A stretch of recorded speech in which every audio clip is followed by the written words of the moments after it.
جناب رسول کریم محمد مصطفیٰ صلی اللہ علیہ وسلم سے پہلے تمام ہی انبیاء کرام پر اللہ تبارک و تعالیٰ کی وحی نازل ہوتی رہی ہے، اور اس وحی کی دو قسمیں ہیں۔ ایک وحی وہ ہے جو اللہ تبارک و تعالیٰ اپنے پیغمبروں کو مختلف مواقع پر کچھ ہدایات عطا فرمانے کے لیے نازل فرماتا ہے، لیکن وہ وحی کسی کتاب کی صورت میں محفوظ نہیں ہوتی، بلکہ وہ پیغمبر پر نازل کر دی جاتی ہے اور پھر وہ پیغمبر اس کے مضمون کو اپنی امت تک پہنچاتا ہے۔ اس کو وحی غیر مطلوب بھی کہا جاتا ہے۔ اور ایک وحی وہ ہے کہ جسے اللہ تبارک و تعالیٰ نے باقاعدہ ایک کتاب کی شکل میں نازل فرمایا۔ بعض مرتبہ یہ کتاب اکٹھی کسی نبی کو دے دی گئی اور بعض مرتبہ تھوڑا تھوڑا کر کے اس کو اتارا گیا۔ حضور نبی کریم سرور دو عالم صلی اللہ علیہ وسلم سے پہلے حضرت موسیٰ علیہ السلام کو جو کتاب دی گئی اس کا نام تورات تھا، وہ اکٹھی دی گئی تھی، اور اس کے بعد حضرت داؤد علیہ السلام کو جو کتاب عطا فرمائی گئی اس کا نام زبور تھا، اور ظاہر یہ ہے کہ وہ پوری زبور بھی اکٹھی حضرت داؤد علیہ السلام کو عطا فرمائی گئی تھی۔ پھر حضرت عیسیٰ علیہ السلام کو جو کتاب عطا فرمائی گئی اس کا نام انجیل تھا، اور اس کے بارے میں بھی غالب گمان یہ ہے کہ وہ اکٹھی حضرت عیسیٰ علیہ السلام کو عطا فرمائی گئی تھی۔ لیکن اس سلسلے میں سب سے آخری کتاب اللہ تبارک و تعالیٰ نے حضور خاتم النبیین سرور دو عالم صلی اللہ علیہ وسلم پر نازل فرمائی، اس کا نام قرآن ہے۔ اور یہ اکٹھی نازل کرنے کے بجائے اس میں طریقہ یہ اختیار کیا گیا کہ وہ تھوڑی تھوڑی کر کے اتاری گئی، یعنی حالات اور مواقع کے لحاظ سے اللہ تبارک و تعالیٰ کو جو ہدایات عطا فرمانی تھی وہ ان حالات اور مواقع پر تھوڑی تھوڑی کر کے نازل کی گئی، اور اس طرح قرآن کریم 23 سال میں مکمل ہوا۔ اس کتاب کا نام قرآن رکھا گیا۔ یوں تو قرآن کریم کے کئی نام ہیں، جن میں سے کچھ نام ایسے ہیں جو قرآن کریم نے خود استعمال فرمائے ہیں۔ ایک نام قرآن ہے، ایک فرقان ہے، ایک ذکر ہے، اور ایک الکتاب ہے۔ الکتاب کا مطلب ہے مخصوص کتاب، اور وہ مخصوص کتاب اس لیے قرآن کریم کو کہا جاتا ہے کہ اس سے زیادہ معتبر، مستند اور صحیح کتاب کوئی اور نہیں ہو سکتی، اس لیے اس کو الکتاب کا نام دیا گیا۔ وَأَنزَلْنَا إِلَيْكَ الْكِتَابَ لِتُبَيِّنَ لِلنَّاسِ مَا نُزِّلَ إِلَيْهِمْ، وہاں الکتاب سے مراد قرآن کریم ہے۔ اسی طرح قرآن کریم کا دوسرا نام الذکر بھی ہے۔ اِنَّا نَحْنُ نَزَّلْنَا الذِّكْرَ وَإِنَّا لَهُ لَحَافِظُونَ، قرآن کریم نے فرمایا کہ ہم نے ہی یہ ذکر نازل کیا ہے اور ہم ہی اس کی حفاظت کرنے والے ہیں۔ ذکر کے لفظی معنی نصیحت کے ہوتے ہیں، تو چونکہ یہ کتاب سراپا نصیحت ہے اس لیے اس کا نام الذکر بھی ہے۔ تیسرا نام الفرقان۔ الفرقان کے لفظی معنی ہوتے ہیں وہ چیز جو حق اور باطل کے درمیان تمیز پیدا کر دے، حق اور باطل کے درمیان فرق کو کھول کھول کر بیان کر دے، حق اور باطل کے درمیان واضح امتیاز پیدا کر دے، فرق کرنے والا، یعنی حق اور باطل میں فرق کرنے والا۔ اس لیے بعض اوقات اس کا ترجمہ معیار سے بھی کیا جاتا ہے کہ وہ معیار جس کی بنیاد پر حق اور باطل میں فرق کیا جائے۔ تو قرآن کریم کا تیسرا نام الفرقان بھی ہے، اور قرآن کریم نے سورہ آل عمران کے شروع میں یہی نام قرآن کریم کے لیے استعمال فرمایا، وَأَنزَلَ الْفُرْقَانَ، کہ اللہ تعالیٰ نے فرقان نازل۔ اور تیسرا نام جو زیادہ مشہور و معروف ہے اور ہر شخص اس کو جانتا ہے وہ القرآن ہے۔ القرآن کے لفظی معنی ہے وہ کتاب جو پڑھی جائے، وہ چیز جو پڑھی جائے، اور یہاں مراد ہے وہ کتاب جو پڑھی جائے، کیونکہ اس کا جیسا کہ آپ آگے دیکھیں گے کہ اس کتاب کا آغاز ہی پڑھنے کے حکم سے ہوا، اقرأ بسم ربک الذی خلق۔ اور یہ ایک حقیقت ہے کہ ساری دنیا میں سب سے زیادہ پڑھی جانے والی کتاب یہی قرآن ہے۔ تو القرآن کے معنی ہوئے وہ کتاب جو پڑھی جائے، پڑھی جانے والی کتاب۔ یہ تو بہت سی کتابیں پڑھی جاتی ہیں، لیکن اس کے پڑھے جانے کی خصوصیت ایک تو یہ ہے کہ دنیا میں کوئی کتاب اتنی زیادہ نہیں پڑھی جاتی جتنی یہ قرآن پڑھی جاتی۔ اس کا اندازہ آپ کو اس سے ہو سکتا ہے کہ دنیا کے کسی بھی خطے میں کوئی لمحہ ایسا نہیں ہے جس میں کہیں نہ کہیں قرآن کریم پڑھا نہ جا رہا ہو، کیونکہ آپ جانتے ہیں کہ دنیا گول ہے اور ہر لمحے کہیں سورج نکل رہا ہے، کہیں سورج غروب ہو رہا ہے، اور کہیں فجر کا وقت ہے، کہیں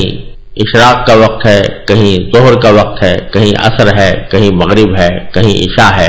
اور کوئی وقت ایسا نہیں ہے کہ جو زمین کے کسی نہ کسی خطے پر کسی نماز کا وقت نہ ہو، اور نماز کے اندر سورہ فاتحہ پڑھی جا رہی ہے، قرآن کریم پڑھا جا رہا ہے۔ تو جہاں جہاں نماز ہو رہی ہے وہاں قرآن کریم پڑھا جا رہا ہے، لیکن اس کے علاوہ بھی جہاں جہاں مسلمان آباد ہیں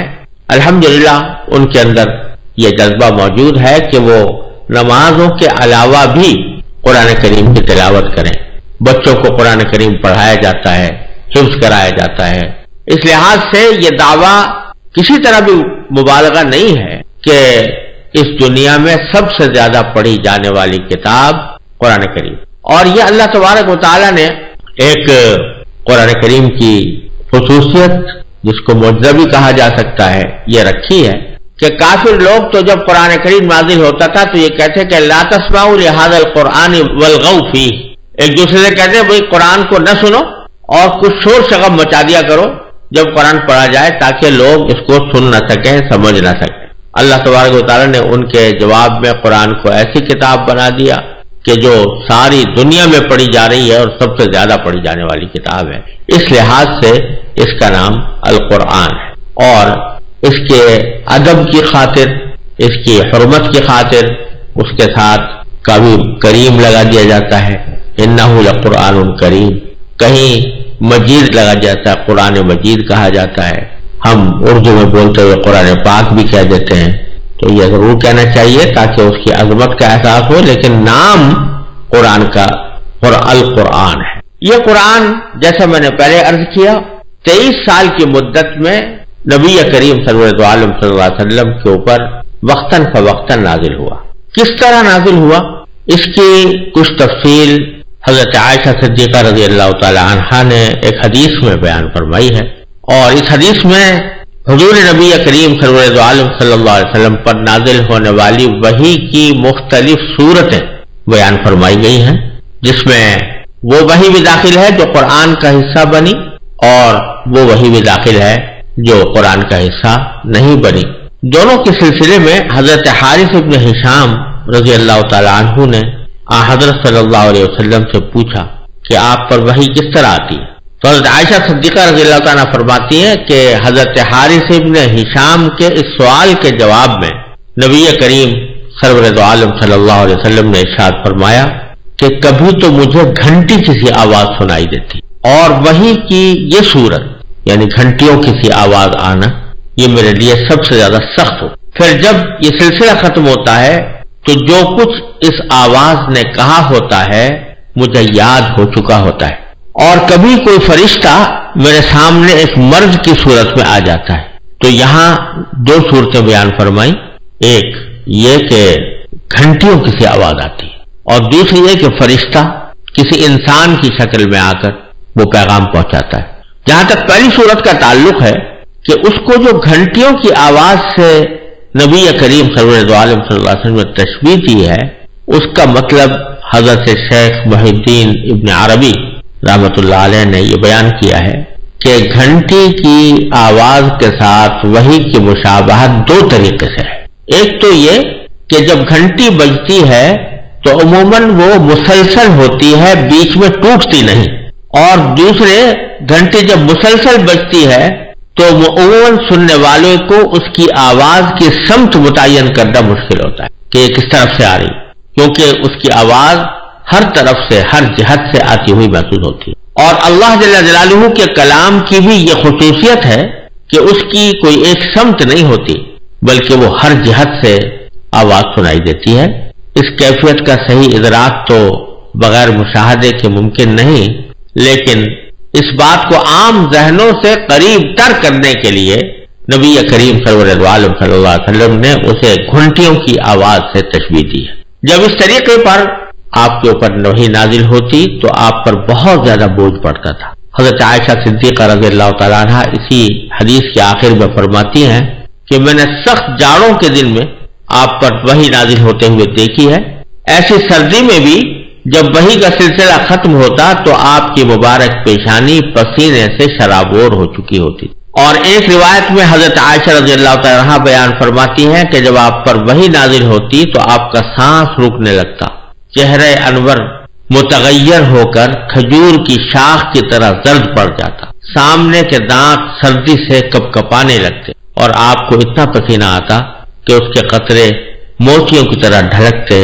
ہوئے محسوس ہوتے تھے۔ وحی کی اس کیفیت میں بعض اوقات اتنی شدت پیدا ہو جاتی تھی کہ آپ جس جانور پر اس وقت سوار ہوتے وہ آپ کے بوجھ سے دب کر بیٹھ جاتا۔ اور ایک مرتبہ آپ نے اپنا سر مبارک حضرت زید بن ثابت رضی اللہ تعالی عنہ کے زانوں پر رکھا ہوا تھا۔ اسی حالت میں وحی نازل ہونی شروع ہوئی تو حضرت زید کی ران پر اتنا بوجھ پڑا کہ وہ کہتے ہیں مجھے ایسا لگتا تھا کہ ران ٹوٹ جائے گی۔ بعض اوقات اس وحی کی ہلکی ہلکی آواز دوسروں کو بھی محسوس ہوتی تھی۔ حضرت عمر رضی اللہ تعالی عنہ فرماتے ہیں کہ جب آپ پر وحی نازل ہوتی تو آپ کے چہرہ انور کے قریب شہد کی مکھیوں کی بھنبھناہٹ جیسی آواز سنائی دیا کرتی تھی۔ یہ وحی کی پہلی صورت۔ وحی کی دوسری صورت یہ تھی کہ فرشتہ کسی انسانی شکل میں آپ کے پاس آ کر اللہ تعالیٰ کا پیغام پہنچاتا تھا۔ ایسے مواقع پر عموماً حضرت جبرائیل علیہ السلام، ایک مشہور صحابی ہیں حضرت دحیہ کلبی رضی اللہ تعالیٰ عنہ، ان کی صورت میں تشریف لایا کرتے تھے۔ حضرت دحیہ کلبی رضی اللہ تعالیٰ عنہ صحابہ کرام میں اپنے حسن و جمال کے لحاظ سے مشہور تھے۔ حضرت جبریل علیہ السلام انہی کی شکل میں حضور اقدس صلی اللہ علیہ وسلم کی خدمت میں حاضر ہوتے، البتہ بعض اوقات کسی دوسری صورت میں بھی تشریف لائے۔ اور جب حضرت جبریل علیہ السلام انسانی شکل میں آ کر وحی کا پیغام پہنچاتے تو یہ صورت نبی کریم سرور دو عالم صلی اللہ علیہ وسلم کے لیے سب سے آسان ہوتی۔ وحی کی تیسری صورت یہ تھی کہ حضرت جبریل علیہ السلام کسی انسان کی شکل اختیار کیے بغیر اپنی اصل صورت میں دکھائی دیتے تھے، لیکن ایسا آپ کے تمام عمر میں صرف 3 مرتبہ ہوا۔ ایک مرتبہ اس وقت جب آپ نے خود حضرت جبریل علیہ السلام کو ان کی اصل شکل میں دیکھنے کی خواہش ظاہر فرمائی تھی، اور دوسری مرتبہ معراج میں، اور تیسری مرتبہ نبوت کے بالکل ابتدائی زمانے میں مکہ مکرمہ کے مقام اجیاد پر حضرت جبریل علیہ السلام کو آپ نے اپنی اصلی صورت میں دیکھا۔ پہلے 2 واقعات تو صحیح سند سے ثابت ہیں، البتہ یہ آخری واقعہ سنداً کمزور ہونے کی وجہ سے مشکوک ہے، جیسا کہ حافظ ابن حجر رحمۃ اللہ علیہ نے بخاری شریف کی شرح میں یہ بات ارشاد فرمائی۔ وحی کی چوتھی صورت براہ راست اور بلا واسطہ اللہ تبارک و تعالی سے ہم کلامی کی بھی ہوتی ہے۔ یہ شرف حضور اقدس صلی اللہ علیہ وسلم کو بیداری کی حالت میں صرف ایک بار یعنی معراج کے وقت حاصل ہوا، البتہ ایک مرتبہ خواب میں بھی آپ اللہ تعالی سے ہم کلام ہوئے، جیسا کہ علامہ جلال الدین سیوطی نے الاتقان میں اس کی وضاحت فرمائی۔ وحی کی 5ویں صورت یہ تھی کہ حضرت جبریل علیہ السلام کسی بھی صورت میں سامنے آئے بغیر، یعنی نہ تو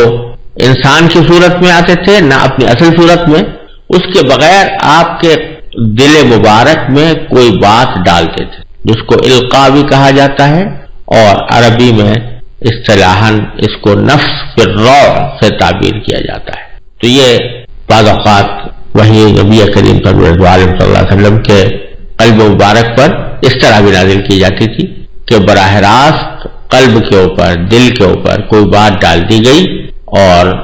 وہ فرشتے کے ذریعے ڈالی جاتی تھی، لیکن سرکار دو عالم صلی اللہ علیہ وسلم کو پورا یقین ہو جاتا تھا کہ یہ بات جو میرے دل میں ڈالی گئی ہے یہ اللہ تبارک و تعالیٰ کی طرف سے وحی ہے۔ انبیاء کرام کے سوا کسی کو بھی اس بات کا یقین حاصل نہیں ہو سکتا کہ جو بات اس کے دل میں آ رہی ہے وہ اللہ تعالیٰ نے ڈالی ہے یا اللہ تعالیٰ نے بھیجی ہے یا کسی فرشتے کی ڈالی ہوئی ہے، لیکن اللہ تبارک و تعالیٰ جب کسی کو اپنا پیغمبر بناتے ہیں اور اس کو نبوت کا فریضہ سونپتے ہیں تو پھر